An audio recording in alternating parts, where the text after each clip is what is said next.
The next parameter that I got into was the aspect ratio. I'll tell you that for me, aspect ratio has to do more with the type of content that I'm going to be using the images for. And I'll give you a couple of examples. So one of the styles I'll use is a 1x1.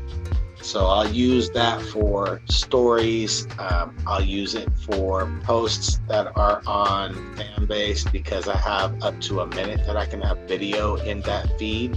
I'll use the 1x1 for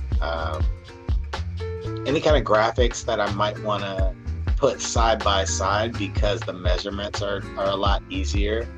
So those are a couple of ways that I'll use 1x1. The other is the vertical format or 9:16. I'll use that for shorts or reels or flicks. I'll use it also for stories. It's a really nice, clean format to use across a variety of platforms so that you can repurpose that content very cleanly and easily without making a lot of changes in post-production.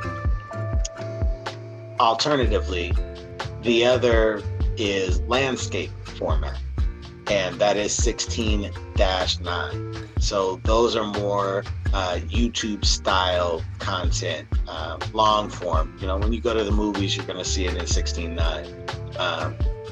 Those are the three aspect ratios that I use the most.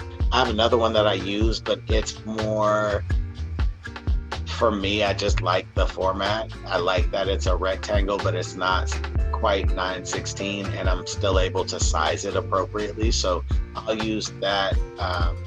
It's 128-97. I will use that for a lot of my thumbnails also. So those are the aspect ratios that I use the most often.